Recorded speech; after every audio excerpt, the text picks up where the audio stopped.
Halo teman-teman, perkenalkan nama saya Tritus Wendro, saya dari kelas Agroekoteknologi B, Angkatan 24. Assalamualaikum warahmatullahi wabarakatuh. Sehubungan dengan tugas UAS untuk penyuluhan pertanian, di video kali ini saya akan membuatnya. Jadi materi yang saya ambil itu manajemen komunikasi dalam penyuluhan. Pengertiannya, manajemen komunikasi dalam penyuluhan pertanian adalah proses perencanaan, pelaksanaan, dan evaluasi kegiatan komunikasi yang bertujuan untuk menyampaikan informasi atau inovasi kepada sasaran seperti petani, nelayan, dan masyarakat umum agar mereka memahami dan mengadopsi pengetahuan baru dalam kehidupan mereka.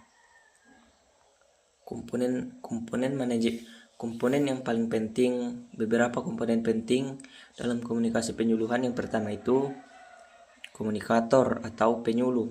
Komunikator ini adalah orang yang menyampaikan pesan. Ciri-cirinya itu harus memiliki pengetahuan, keterampilan komunikasi, dan kredibilitas. Yang kedua itu pesan.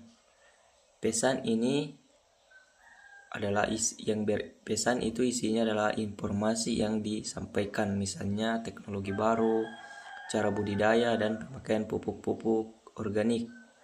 Ciri-cirinya itu harus jelas, relevan, dan sesuai dengan kebutuhan kesasaran. Yang ketiga itu media.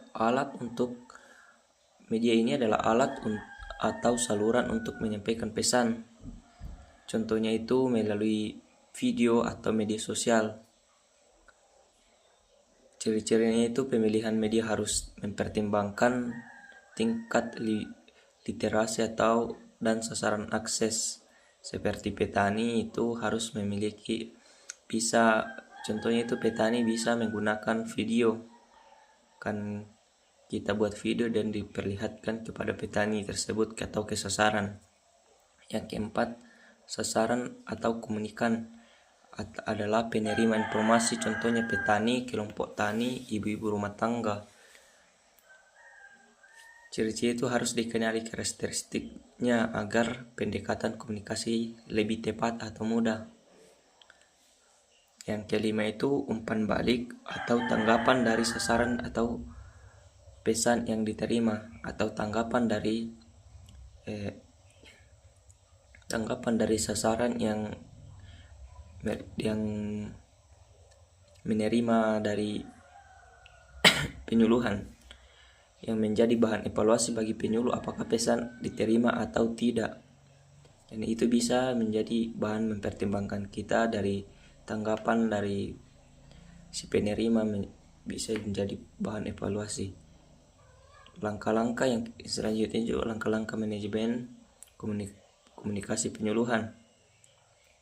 Yang pertama itu identifikasi masalah dan sasaran. Yang dimaksud dengan identifikasi masalah dan sasaran itu menentukan masalah yang dihadapi masyarakat dan siapa yang menjadi komunikasi. Yang kedua itu perencanaan komunikasi. Yang dimaksud dengan perencanaan komunikasi itu merancang pesan, memilih metode, media, waktu, dan tempat pelaksanaan penyuluhan. Jadi di dalam merencanakan pesan itu harus betul-betul dipersiapkan metode, media, dan waktunya supaya tepat kita melakukan penyuluhan, supaya bisa diterima oleh si sasaran dengan baik. Yang kedua itu perencanaan komunikasi, merancang pesan, memilih yang ketiga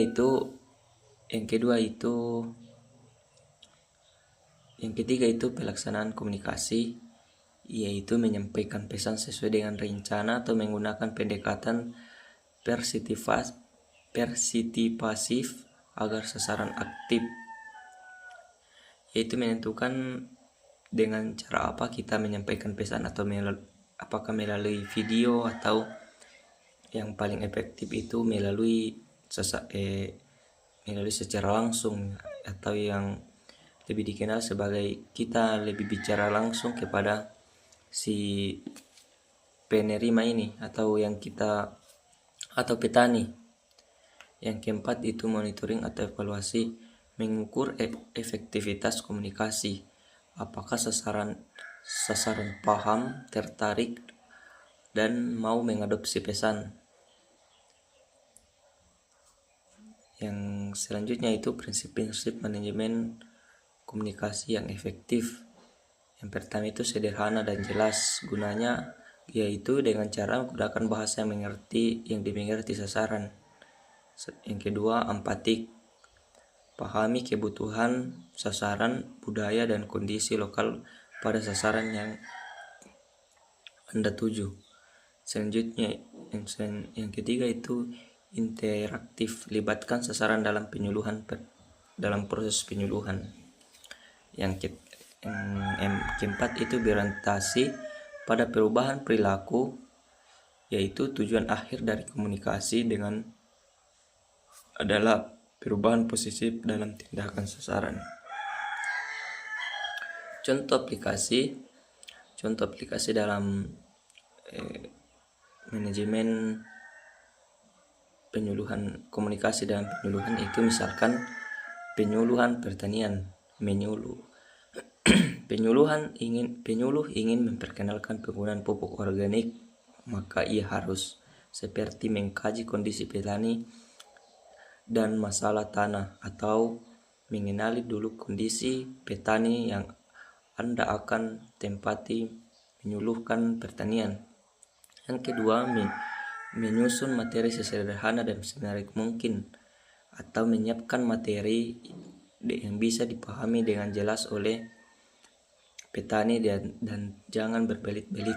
Yang ketiga itu menggunakan media yang mudah diakses seperti video pendek, atau yang lebih bagusnya lagi itu ketika melakukan penyuluhan adalah mendatangi secara langsung penyuluh dan berbicara secara langsung dengan penyuluh. Yang ketiga itu yang selanjutnya itu mengajak petani diskusi dan mencoba langsung. Ini yang saya maksud tadi, menggunakan media yang tepat, yaitu mengajak petani bicara langsung dan menceritakan langsung pada kondisi yang dihadapinya. Yang terakhir itu melakukan kunjungan lanjutan untuk menilai hasilnya. Supaya tidak sia-sia Anda melakukan penyuluhan, Anda harus melakukan kunjungan lanjutan untuk melihat hasilnya apa yang Anda sampaikan kepada petani. Baik, mungkin itu saja materi dari saya untuk tugas UAS penyuluhan pertanian kali ini. Lebih dan kurangnya mohon Ibu maafkan. Saya akhiri dengan wassalamualaikum warahmatullahi wabarakatuh.